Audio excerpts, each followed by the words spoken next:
तो आज अपन exam purpose से एक बहुत ही इम्पॉर्टेंट वीडियो, चाहे वो एग्ज़ाम का पर्पज़ हो या वो पैथो का पर्पज़ हो, एक बहुत इम्पॉर्टेंट वीडियो। क्या वीडियो है? प्रोस्टाग्लैंडिन्स का क्या रोल होता है या प्रोस्टाग्लैंडिन्स कैसे मीडिएट करते हैं इन्फ्लेमेशन को, स्पेशली एक्यूट इन्फ्लेमेशन को। ठीक है, अब अपन ये देख रहे हैं। तो बेसिकली प्रोस्टाग्लैंडिन्स क्या होते हैं? तो प्रोस्टाग्लैंडिन्स जो होते हैं वो होते हैं आर्किडोनिक एसिड के मेटाबोलाइट्स। आर्किडोनिक एसिड एक 20 carbon containing poly unsaturated fatty acid है। ठीक है, बेसिकली जो आर्किडोनिक एसिड होता है इसकी एक बहुत स्पेसिफिक बात है कि ये सेमी एसेंशियल है। क्या मतलब होता है सेमी एसेंशियल का? कि ऑल्दो ये हमारी बॉडी में सिंथेसाइज हो जाता है, बट जब भी हमारी बॉडी में लिनोलिक एसिड की कमी होती है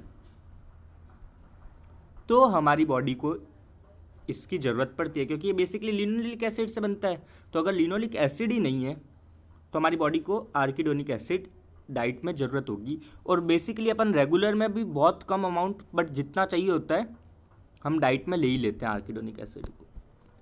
ठीक है, तो जब आर्किडोनिक एसिड का ब्रेकडाउन होता है तो कुछ प्रोडक्ट्स बनते हैं।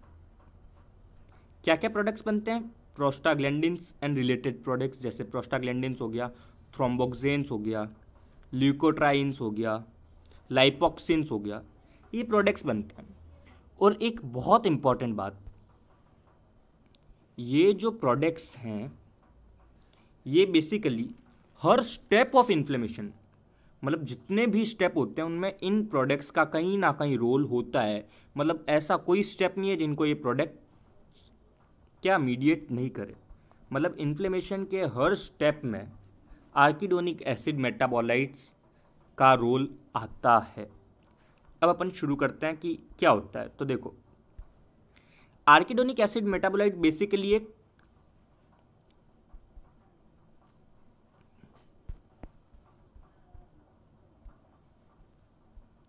फॉस्फोलिपिड डिराइव्ड है।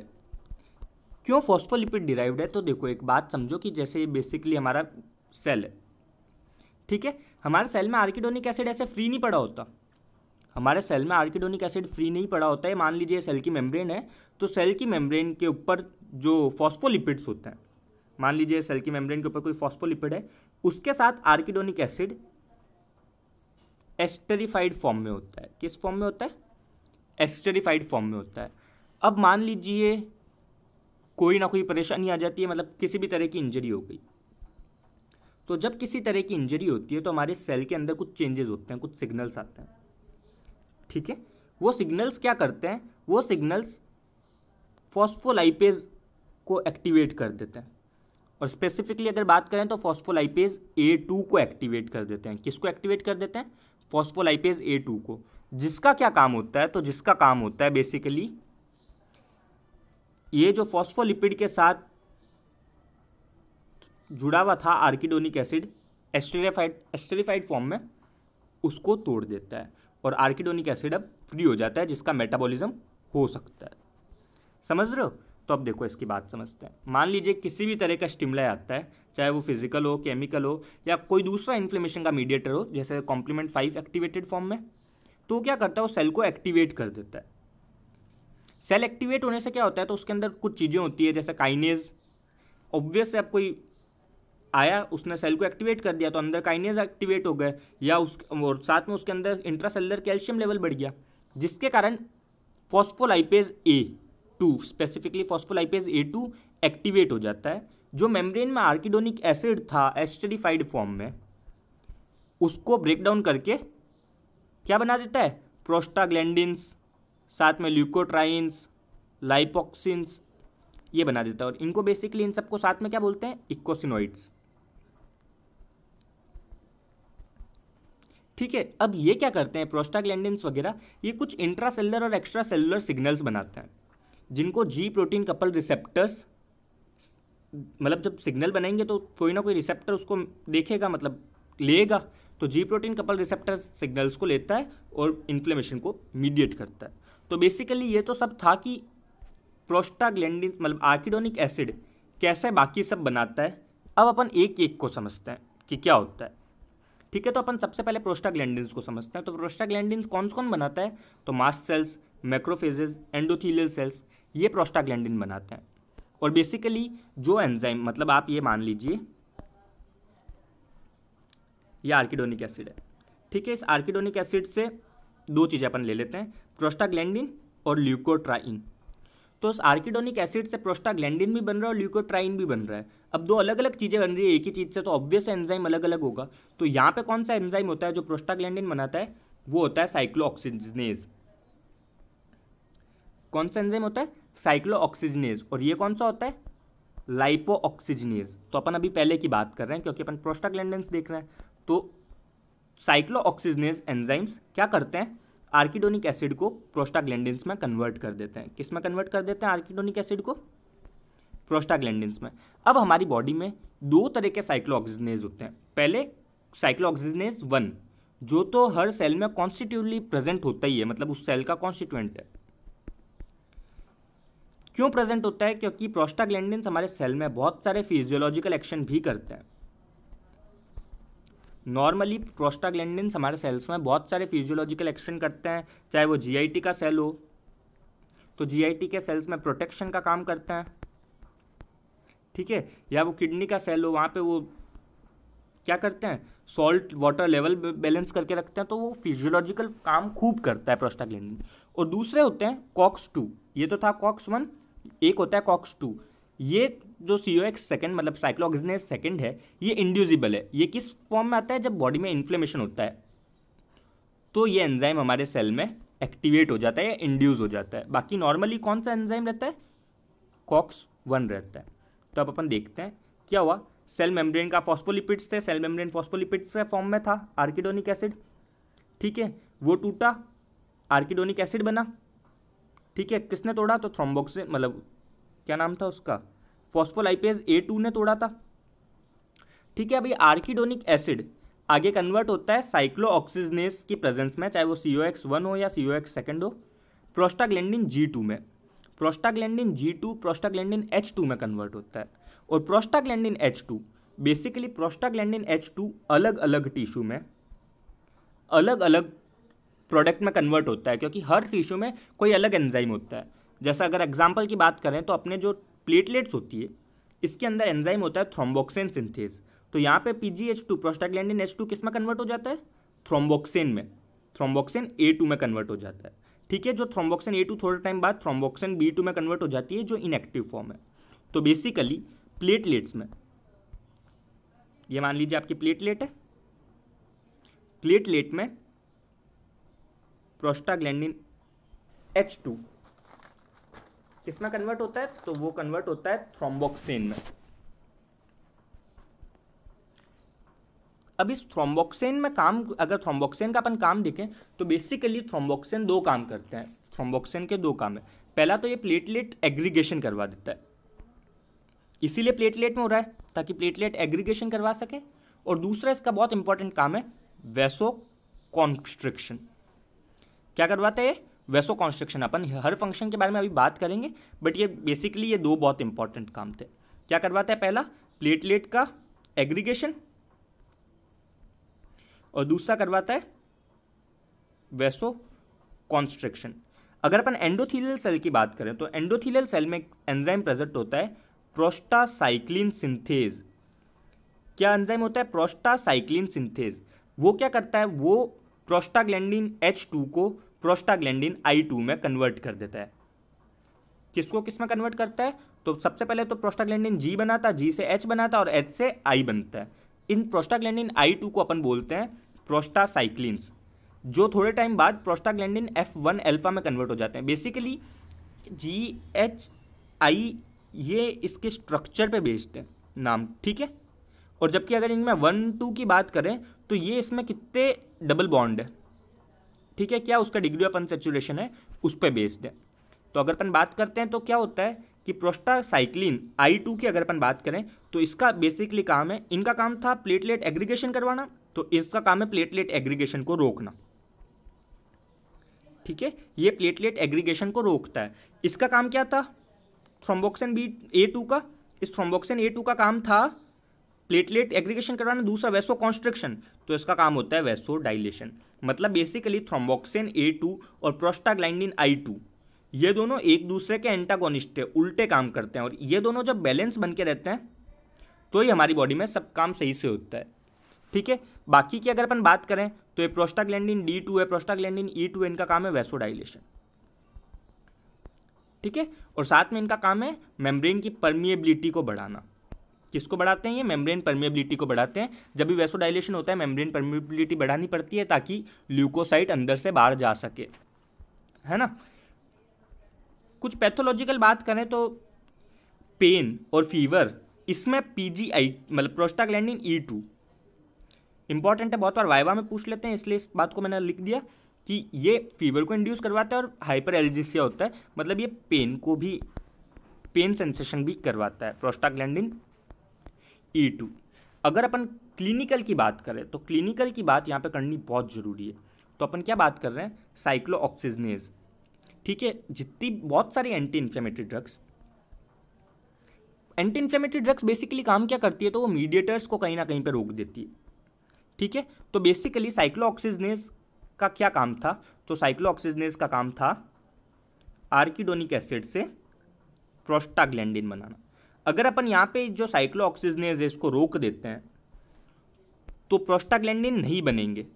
अगर प्रोस्टाग्लैंडिन नहीं बनेंगे तो अभी अपन ने देखा प्रोस्टाग्लैंडिन बहुत सारे काम करवाते हैं, वो काम कुछ भी नहीं होगा जो इन्फ्लेमेशन में ज़रूरत है, तो बेसिकली इन्फ्लेमेशन भी नहीं होगा। तो ये एक तरह से एंटी इन्फ्लेमेटरी मैकेनिज्म होता है।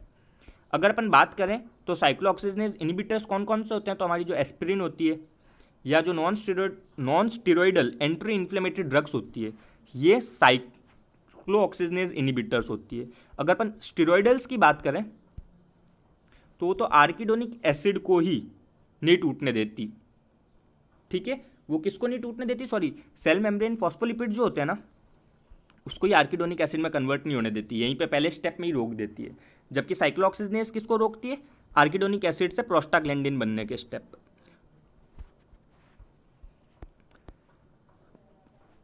अगर अपन इनकी बात करें साइक्लोऑक्सीजनेज इनिबिटर्स, तो ये COX-1 और COX-2 दोनों को रोकता है। किसको रोकता है? साइक्लोऑक्सीजनेज 1 मतलब जो नॉर्मल है, और साइक्लोऑक्सीजनेज 2 मतलब जो इंड्यूसिबल है।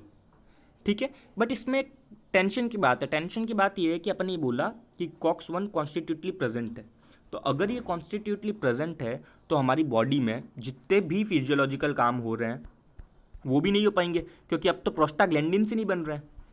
ठीक है, अगर प्रोस्टाग्लैंडिन्स नहीं बन रहे हैं तो गैस्ट्रिक अल्सराइटिस की बहुत ज़्यादा प्रॉब्लम हो जाती है। ठीक है, क्योंकि आपने बोला था कि वो प्रोस्टाग्लैंडिन्स GIT का प्रोटेक्शन का काम करते हैं, तो अगर प्रोस्टाग्लैंडिन्स नहीं होंगे तो GIT का प्रोटेक्शन करने वाला कोई नहीं बचा। ठीक है, तो इसलिए अगर अपन देखें तो COX-1 COX-2 अपन दोनों को साथ में रोक नहीं सकते। क्यों अपन दोनों को साथ रोक नहीं सकते? क्योंकि उसके कारण जो फिजियोलॉजिकल एक्शन है वो भी नहीं हो पाएंगे। ठीक है, तो ये बेसिकली कैसे काम करते हैं? तो ये जो ड्रग्स थी एस्पिरिन और NSAIDs मतलब non steroidal anti inflammatory drugs, ये क्या करती है? ये जो साइक्लोऑक्सीजनेज है उसको एसिटाइलेट कर देती है। मतलब ये साइक्लोऑक्सीजनेज था, इसको इन्होंने बेसिकली एसिटाइलेटेड कर दिया। तो जब ये साइक्लोऑक्सीजनेज एसिटाइलेटेड हो जाता है तो ये इनएक्टिवेट हो जाता है, मतलब अब वो एक्टिव नहीं है। और इनएक्टिवेट ये इरिवर्सिबल है, मतलब ये रिवर्सिबल भी नहीं है, ये इनएक्टिवेट हो गया तो अब ये इनएक्टिवेट ही। तो अभी तक साइंटिस्ट को ये लग रहा था कि है ना COX-1 और COX-2 अपन साथ में नहीं रोक सकते। क्यों नहीं रोकना चाहिए? क्योंकि COX-1 का काम basically inflammation as well as homeostasis, क्योंकि ये तो कॉन्स्टिट्यूशनल प्रेजेंट है ना। जबकि COX-2 का काम केवल और केवल एंटी इन्फ्लेमेशन का था। ठीक है, मतलब COX-2 केवल और केवल इन्फ्लेमेशन के टाइम इंड्यूस होता था, जबकि COX-1 तो नॉर्मली भी हर सेल में प्रेजेंट रहता था। तो इसके बाद साइंटिस्ट ने ऐसा सोचा कि क्यों ना केवल और केवल COX-2 को इनिबिट करने वाली ड्रग्स लाते हैं। बट उनका आइडिया वो भी फेल हो गया, क्योंकि जब वो केवल और केवल COX-2 को इनिबिट करने वाली ड्रग्स लाए तो उनको पता पड़ा कि COX-2 तो बेसिकली खुद भी बॉडी में होम्योस्टेसिस फंक्शन करता था। क्या होम्योस्टेसिस फंक्शन करता था? तो अभी अपन ने 10 मिनट पहले ये बात डिस्कस करी थी, जो मैंने कहा था अपन आगे अच्छे से समझेंगे, कि अपन ने 2 चीज़ें देखी थी जो एकदम उल्टे काम कर रहे थे। कौन सा था? एक तो थ्रोम्बोक्सिन A2, दूसरा क्या था? Prostaglandin I2। थ्रोम्बोक्सिन A2 कहाँ पे बन रहे थे? तो थ्रोम्बोक्सिन A2 बन रहे थे प्लेटलेट्स में, है ना, जबकि प्रोस्टाग्लैंडिन I2 कहाँ पे बन रहे थे, वो बन रहे थे एंडोथीलियल सेल्स में। थ्रोम्बोक्सिन A2 का क्या काम था, तो थ्रोम्बोक्सिन A2 का काम था प्लेटलेट को एग्रीगेशन करवाना, जबकि प्रोस्टाग्लैंडिन I2 का काम था प्लेटलेट एग्रीगेशन रोकना। अगर अपन उसकी बात करें कि इसका दूसरा क्या काम था थ्रोम्बोक्सिन A2 का, तो इसका काम था वैसोकॉन्स्ट्रिक्शन, ठीक है, जबकि प्रोस्टाग्लैंडिन I2 का काम था वैसोडाइलेशन, है ना। तो बेसिकली ये काम थे। तो जो COX-2 का इनिबिटर होता है ना, वो COX-2 inhibitor basically prostaglandin I2 के सिंथेसिस को तो इनिबिट कर देता है, जबकि थ्रोम्बोक्सिन A2 के सिंथेसिस को इनिबिट नहीं कर पाता। जबकि अपन ये जानते हैं क्योंकि इनके काम जस्ट ऑपोजिट है, तो ये दोनों बराबर चलने चाहिए, तब हमारी बॉडी में प्रॉपर काम हो पाएगा। मतलब जितना अगर प्लेटलेट एक्टिवेट हो रही उतनी प्लेटलेट इनएक्टिवेट भी होनी चाहिए, ठीक है, क्योंकि वरना तो अगर नॉर्मल बिना कहीं पे क्लॉटिंग हुए प्लेटलेट एग्रीगेशन होने लग गया तो थ्रोम्बोसिस हो जाएगा, है ना। और यही एक्चुअल प्रॉब्लम होने लग गई। क्या होने लग गई, जब COX-2 के अपन ने इनिबिटर दिए तो उसने प्रोस्टाग्लैंडिन E2 को तो इनिबिट कर दिया, मतलब बेसिकली जो प्लेटलेट एक्टिवेशन को रोक रहा था उसको इनिबिट कर दिया, जबकि थ्रोम्बोक्सिन A2 को इनिबिट नहीं कर पाया। मतलब प्लेटलेट एक्टिवेशन तो हो रही है, अब जब प्लेटलेट एक्टिवेशन हो रही है और कहीं पे क्लॉट नहीं है और प्लेटलेट एक्टिवेशन हो रही है तो वस्कुलर थ्रोम्बोसिस होने लग गए। स्पेशली कौन से vascular thrombosis, cardiovascular thrombosis heart के और सेरेब्रोवस्कुलर थ्रोम्बोसिस ब्रेन के। अगर कार्डियो और सेरेब्रो दोनों वस्कुलर थ्रोम्बोसिस होने लग गए तो अब इंसान के पास ना तो हार्ट बच रहा है ना ब्रेन बच रहा है, तो अब आप उससे क्या उम्मीद करोगे कि वो कैसे कुछ कर पाएगा, ठीक है। तो बेसिकली ये थे COX-2 इनिबिटर्स। इसलिए आज भी US और बहुत सारे देशों में COX-2 इनिबिटर्स की बहुत सारी ड्रग्स पे रोक लग चुकी है, ठीक है। अब अगर अपन दूसरे पाथवे की बात करें तो दूसरा पाथवे है आर्किडोनिक एसिड से। एक तो अपन ने क्या देख लिया कि कैसे क्या बन रहा था अभी प्रोस्टाग्लैंडिन्स, अब उन्हीं आर्किडोनिक एसिड से बाकी चीज़ें भी बन रही है, तो वो हो रही है लाइपोऑक्सीजनेस पाथवे से, ठीक है। अब साइक्लोऑक्सीजनेस से तो बन रहा है प्रोस्टाग्लैंडिन, और लाइपोऑक्सीजनेस की बात करें तो उससे बन रहा है, देखो सबसे पहले बनता है 5-HPETE। इसका अगर अपन कॉमन नाम देखें तो वो होता है, मतलब आप बहुत बेसिकली 5HP मतलब 5 हाइड्रो पर ऑक्साइड आर्किडोनिक एसिड, ठीक है। तो बेसिकली ये 5 हाइड्रो पर ऑक्साइड आर्किडोनिक एसिड से तीन चीज़ें बनती है। क्या क्या तीन चीज़ें बनती है, एक तो बनता है अगर ये 12 लाइपोऑक्सीजनेस पाथवे में चला जाए तो लाइपोक्सिन A2 और लाइपोक्सिन B2। ये लाइपोक्सिन A2 और लाइपोक्सिन B2 बेसिकली टर्मिनेटर्स है, ये इन्फ्लेमेशन को टर्मिनेट करते हैं। एक और अपन ने इन्फ्लेमेशन टर्मिनेटर की बात करी थी, क्या बात करी थी कल की वीडियो में, आप वो देखना कि एक और अपन ने कल की वीडियो में इन्फ्लेमेशन टर्मिनेटर की बात करी थी। दूसरा अगर इन्फ्लेमेशन टर्मिनेटर की बात करें तो वो है, और कल की वीडियो में एक्चुअली अपन ने 2 इन्फ्लेमेशन टर्मिनेटर्स की बात करी थी, आप देखिएगा, क्योंकि इन्फ्लेमेशन टर्मिनेशन भी बहुत जरूरी है कि कैसे इन्फ्लेमेशन रुक रहा है, ठीक है। बहुत बार अपन को इन्फ्लेमेशन टर्मिनेट भी करना पड़ता है, और फिजियोलॉजिकली मतलब बॉडी में तो होता ही है, पर अपन को भी बाहर से करवाना पड़ता है बहुत बार। और अगर अपन बात करें तो ये क्या बनाता है, तो ये बनाता है ल्यूकोट्रिन A4, और एक और चीज़ बनाता है ल्यूकोट्रिन B4, ठीक है। अब बेसिकली ल्यूकोट्रिन A4 है ना, इसके दो काम है, ल्यूकोट्रिन B4 बनाना और दूसरा काम है ल्यूकोट्रिन C4D4E4 बनाना, ठीक है। क्या क्या काम है, ल्यूकोट्रिन B4 बनाना और ल्यूकोट्रिन C4D4E4 बनाना। बेसिकली A4 खुद कुछ नहीं करता, A4 इन दो चीज़ों को बना देता है, B4 और C4D4E4 को। अब B4 का क्या काम है, तो B4 करवाता है कीमोटैक्सिस। B4 एक बहुत इंपॉर्टेंट कीमोटैक्टिक एजेंट है, बहुत ही इंपॉर्टेंट कीमोटैक्टिक एजेंट है ल्यूकोट्रिन B4। जबकि ल्यूकोट्रिन C4D4E4 की बात करें तो ये बेसिकली वैसो कॉन्स्ट्रिक्शन करवाते हैं, पर वैसो कॉन्स्ट्रिक्शन से ज़्यादा जरूरी एक चीज़ है कि ये करवाते हैं ब्रोंको कॉन्स्ट्रिक्शन, ठीक है। ये क्या करवाते हैं, ब्रोंको कॉन्स्ट्रिक्शन, मतलब अस्थमा एस्थमा जो भी बोलते हो आप, ठीक है। क्या करवाते हैं ये, ब्रोंको कॉन्स्ट्रिक्शन। मतलब अगर अपन को एस्थमा को या अस्थमा को ठीक करना है तो क्या होएगा, आप ऐसी दवाइयाँ दो जो इन ल्यूकोट्रिन C4D4E4 या तो इनको बनने ही नहीं दे, है ना, या इनके रिसेप्टर्स को खराब कर दे, ठीक है। तो ज़िलिटून ZILEUTON, ठीक है, ज़िलिटून जो दवाई है वो तो इनको बनने ही नहीं देती है, जबकि मोंटेल्यूकास्ट ये दवाई इसके इसके किसको बस रोक देती है, इनके रिसेप्टर्स को ब्लॉक कर देती है। तो अब बाई चांस देखो क्या हो रहा है कि ये बन रहे हैं, मान लीजिए इंटरल्यूकिन्स, ठीक है, इंटरल्यूकिन A4 से बन रहा है C4, D4, E4, ठीक है। फिर इसके बनने से क्या होता है, ब्रोंको कॉन्स्ट्रिक्शन। अपन को रोकना है ब्रोंको कॉन्स्ट्रिक्शन, तो पहली चीज़ तो अपन क्या कर सकते हैं, अपन इसी को रोक दे, ठीक है। तो उसको कौन रोकता है, ज़िलूटोन। जबकि दूसरी चीज़ अपन कर सकते हैं कि ये जा रहे हैं और ये किसी रिसेप्टर पे एक्ट कर रहे हैं, अपन इस रिसेप्टर को ब्लॉक कर दे, उसको कौन करता है, मोंटेल्यूकास्ट, ठीक है। मेरे को इसका प्रोनाउंसिएशन नहीं पता पड़ रहा, इसलिए मैं जानबूझ के बोलना नहीं चाह रहा क्या बोलते हैं इसको। वापस मैं स्पेलिंग जरूर बता देता हूँ, ZILEUTON,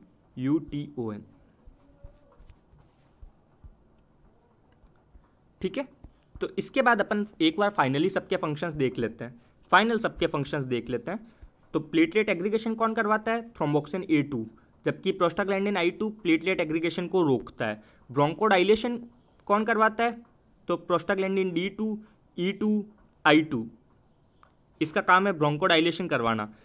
ब्रोंको कॉन्स्ट्रिक्शन कौन करवाता है, तो ल्यूकोट्रिन C4, D4, E4, इनका काम है ब्रोंको कॉन्स्ट्रिक्शन करवाना। वैसो कॉन्स्ट्रिक्शन की बात करें तो थ्रोम्बोक्सिन A2, जबकि जो भी ल्यूकोट्रिन होता है वह वैसो कॉन्स्ट्रिक्शन करवाता है, जबकि प्रोस्टाग्लैंडिन्स जो होते हैं वो वैसो डायलेशन करवाते हैं। आप ऐसे समझिए,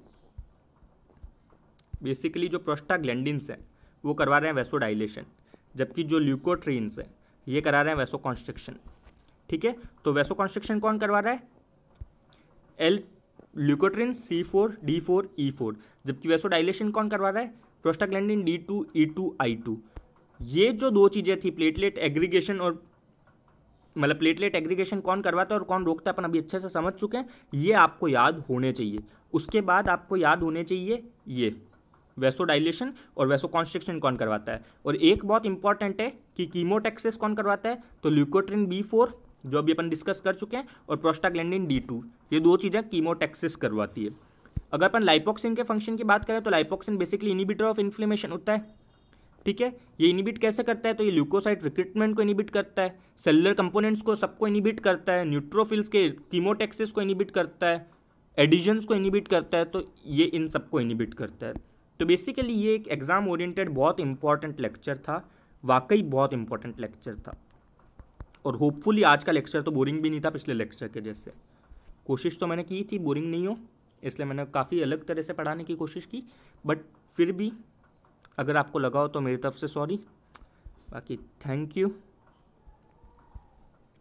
this was Jayant Sharma from GMC Barmer, thank you.